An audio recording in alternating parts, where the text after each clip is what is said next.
जूही और जतिन की जिंदगी में आज सबसे बड़ी खुशी का दिन था, क्योंकि पूरे 2 साल तक अपने घर वालों को लव मैरिज के लिए मनाने के बाद फाइनली आज उनकी शादी हो रही थी।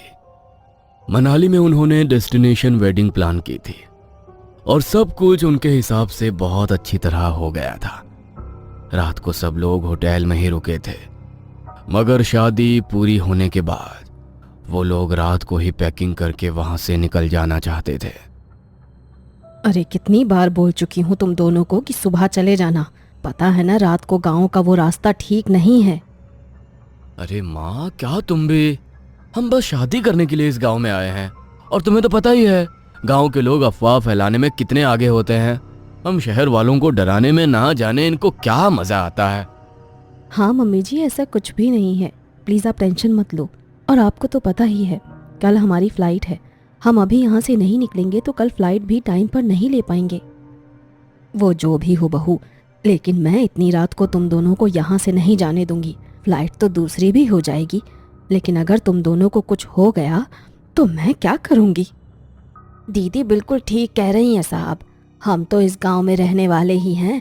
हमने तो शुरू से यहाँ का माहौल देखा है। कितने शहर के लोग आए जो हमारे मना करने के बावजूद भी उस रास्ते से निकलकर गांव के बाहर जाना चाहते थे। अपनी जिद की वजह से कोई भी नहीं बचा, इसीलिए वो रास्ता अब मशहूर हो चुका है।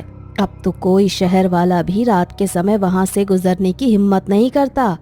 समझा रही हूँ आपको, बात मान लोगे तो अच्छा होगा, वरना तो फिर आपके साथ जो होगा उसके जिम्मेदार तो आप खुद ही होंगे। अरे मुझे तो लगता है तुमने ही मेरी माँ को डराया है। अपनी ये फालतू की बातें बंद करो और अंदर जाओ। हमारी फ्लाइट है, हमें अभी निकलना ही होगा। जतिन की माँ और नौकरानी ने उन लोगों को रोकने की बहुत कोशिश की, लेकिन दोनों ही नहीं रुकते हैं और अपना सामान लेकर शादी वाली रात ही होटल से एयरपोर्ट के लिए निकल जाते हैं, क्योंकि वहीं से सुबह फ्लाइट लेकर उन्हें अपने हनीमून के लिए निकलना था। अरे मालकिन, अब क्या हो गया? जतिन भैया और जूही भाभी ने तो हमारी बात ही नहीं मानी। इतनी रात को उस भूतिया रास्ते पर जाने के लिए निकल गए। अब तो हम सब भगवान के आगे दुआ कर सकते हैं कि वो बस ठीक ठाक एयरपोर्ट पहुंच जाएं। जहां एक तरफ घर वाले परेशान हो रहे होते हैं, वहीं जतिन और जूही दोनों गांव के उस भूतिया रास्ते पर अपनी कार लेकर पहुंच जाते हैं और उस रास्ते के शुरू होते ही दोनों को अजीब सा सन्नाटा और बहुत तेज ठंडक महसूस होती है, जैसे अचानक से ही वो अपनी गाड़ी लेकर किसी बर्फीली जगह पर पहुंच गए हो। अरे यार जतिन, गाड़ी का एसी कम करो ना, मुझे ठंड लग रही है। तुमने तो गाड़ी को शिमला बना दिया है। अरे एसी तो बंद पड़ा है, पता नहीं क्यों अचानक से इस जगह आते ही ठंड इतनी ज़्यादा बढ़ गई है।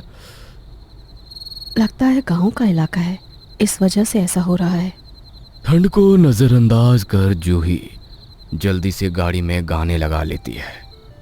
दोनों पति पत्नी गाने को एंजॉय करते हुए अपना रास्ता एंजॉय करने लगते हैं। तभी ड्राइविंग सीट पर बैठे जतिन को अचानक से सड़क के बीचों बीच सफ़ेद साड़ी पहने एक औरत खड़ी नजर आती है। अचानक अपनी आंखों के सामने उस औरत को देखकर जतिन हड़बड़ा जाता है और वो जल्दी से गाड़ी के ब्रेक लगा देता है। हाँ, अरे कैसे गाड़ी चला रहे हो तुम? एक्सीडेंट करवाना चाहते हो क्या? अभी मेरा सर जाकर डैशबोर्ड से टकरा जाता। कितनी मुश्किल से बची हूँ मैं। माफ करना जूही, लेकिन मैंने ये सब जानबूझकर नहीं किया। अभी बाहर एक औरत गाड़ी के सामने आ गई थी, उसकी वजह से ही मुझे ब्रेक लगाना पड़ा। क्या? कौन सी औरत? मुझे तो कोई भी औरत दिखाई नहीं दे रही। क्या जतिन, कहीं उन गांव वालों की बातों को तुमने सीरियस तो नहीं ले लिया? नहीं यार, तुम्हें तो पता है मैं इन सब अंधविश्वास में नहीं मानता, लेकिन पता नहीं मैंने सफ़ेद साड़ी में किसी औरत को तो देखा, तभी तो मैंने ब्रेक मारा, वरना मैं इस तरह अचानक ब्रेक क्यों लगाता। अरे बाबा, यहाँ दूर दूर तक कोई भी नहीं है।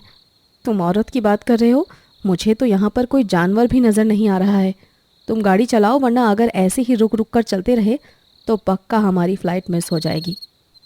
जूही की बातों को सुनकर जतिन थोड़ा शांत होने की कोशिश करता है। जूही खिड़की से बाहर देख रही थी मगर बाहर घने अंधेरे में उसे कुछ भी नजर नहीं आ रहा था। वो बहुत ज्यादा बोर हो रही थी, इसलिए गाड़ी में उसकी आंख लग गई। थोड़ी देर बाद उसकी आंख खुली तो उसने जतिन से कहा, जतिन यार, मुझे वॉशरूम जाना है। यार इतनी रात को तुम वॉशरूम जाओगी कहाँ पर? एक तो ये गांव के बीच का रास्ता है, ऊपर से आसपास कोई भी दिखाई नहीं दे रहा। पर मुझसे कंट्रोल नहीं हो रहा है, मुझे जाना है। तुम गाड़ी साइड पर लगा दो, मैं जंगल के रास्ते की तरफ चली जाऊंगी। अच्छा ठीक है, मैं साइड कहीं गाड़ी रोक देता हूँ, तुम उतर कर चली जाना। अब मगर ध्यान से जाना। हाँ बाबा, चिंता मत करो। इधर उधर देखते हुए जतिन कुछ दूरी पर अपनी गाड़ी रोक देता है। यहाँ थोड़ा ठीक लग रहा है, तुम जाओ, मैं तब तक तुम्हारा गाड़ी में इंतजार कर रहा हूँ। अरे तुम भी गाड़ी से बाहर निकलो ना, बाहर खड़े रहो, वैसे भी इतनी रात है, अंधेरा है। जूही के कहने पर जतिन भी गाड़ी से बाहर निकलता है और गाड़ी के साथ ही खड़ा हो जाता है। जूही अंधेरा में थोड़ा आगे चलती जाती है तो देखती है कि वहां पर वॉशरूम बनाया गया है। वो वॉशरूम जाती है और थोड़ी देर बाद वॉशरूम से बाहर निकलती है, पर तभी उसके कानों में किसी के पायल की छन छन की आवाज पड़ती है। यहाँ पर तो मेरे अलावा कोई भी नहीं है और मेरे तो पैरों में पायल भी नहीं है, फिर ये छन छन की आवाज़ कहाँ से आ रही है? लगता है मेरी तरह किसी और को भी वॉशरूम जाना होगा। खैर, मैं चलती हूँ।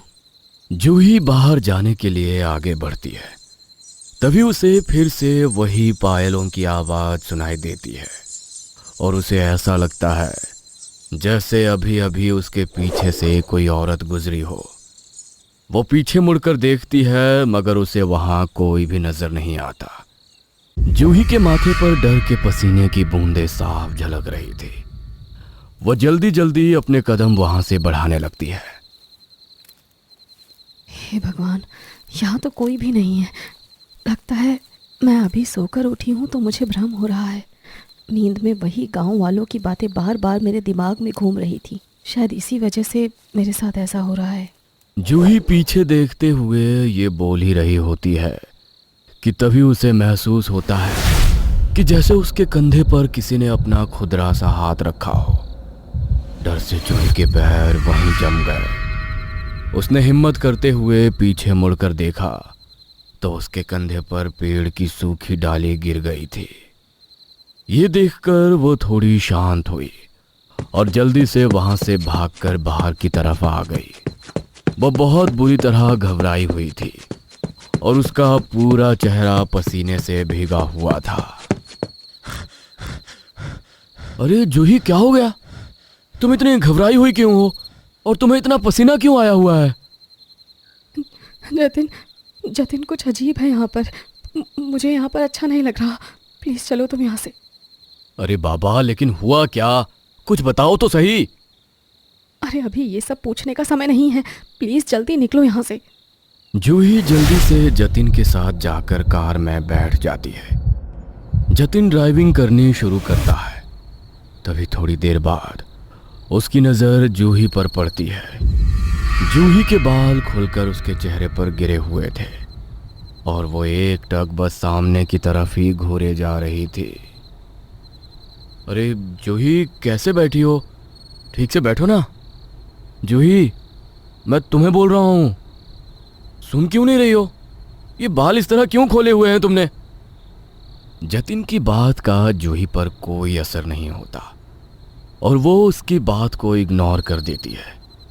तभी जतिन अपना एक हाथ स्टीयरिंग व्हील से हटाकर जूही के कंधे पर रखता है और जूही अपने बालों को झटकती हुई बहुत ही गुस्से से जतिन की ओर देखती है। तेरी हिम्मत कैसे हुई मुझे हाथ लगाने की? मरना चाहता है? जिंदगी प्यारी नहीं है तुझे अपनी? ये क्या बोल रही हो तुम जूही? देखो, ये रास्ता पहले ही मुझे कुछ अजीब लग रहा है। तुम प्लीज मेरे साथ ऐसा मजाक मत करो, मुझे बहुत अजीब लग रहा है। जतिन के बोलने के बाद भी जूही उसी तरह उसे देखती है और उसकी आंखों की पुतलियां अचानक पलटकर बिल्कुल सफेद हो जाती हैं। डर के मारे जतीन एकदम से गाड़ी के ब्रेक लगाता है और जूही को एक जोर का झटका लगता है। जूही, अरे क्या हो गया है तुम्हें? कैसी बहकी बहकी बातें कर रही हो? क्या हो गया? गाड़ी क्यों रोक दी? अभी तक हम वहीं खड़े हुए हैं क्या? क्या? ये तुम क्या बोल रही हो? अरे अभी तुम्हें कुछ हो गया था ना? तुम्हारी आंखें और तुम्हारी आवाज। मेरी आंखें, मेरी आवाज़? इस बात से भला तुम्हारा क्या मतलब है? पता नहीं कैसी बहकी बहकी बातें कर रहे हो तुम गाड़ी चलाओ, और प्लीज़ इस बार ध्यान से गाड़ी चलाना। हमें एयरपोर्ट सही सलामत पहुंचना है। जूही का अचानक से बदला स्वभाव देखकर जतीन के पसीने छूट जाते हैं। जतीन वापस से ड्राइविंग करनी शुरू करता है। तभी अचानक से जूही बोल पड़ती है। यार, अचानक से शरीर बहुत ही भारी महसूस हो रहा है। मुझे बहुत ज़्यादा नींद आ रही है। तुम गाड़ी रुको, मैं पीछे वाली सीट पर जाकर लेट जाती हूँ। जब हम पहुँचने वाले होंगे तो तुम मुझे उठा देना। अच्छा ठीक है, मैं गाड़ी रोकता हूँ, तुम उतरकर पीछे वाली सीट पर चली जाओ। जतिन गाड़ी रोकता है और पैसेंजर सीट से उतरकर जूही पीछे वाली सीट पर जाकर बैठ जाती है। सड़क पर अपनी नज़रों को गहरी जमाते हुए जतिन मध्यम रफ्तार से ड्राइव कर रहा होता है। पता नहीं जूही को अचानक से क्या हो गया था। मुझे जल्दी से इस रास्ते को पार करना होगा, कहीं कोई और आफत ना हो जाए। जतिन ये सब कुछ सोच ही रहा था कि तभी वो देखता है कि पिछली सीट पर बैठी हुई जूही गाड़ी का शीशा खोलकर अपनी गर्दन को बाहर निकाले हुए है और उसके लंबे बाल हवा में जोर जोर से लहरा रहे हैं और वो एक टक बाहर की तरफ देखे जा रही है। जूही,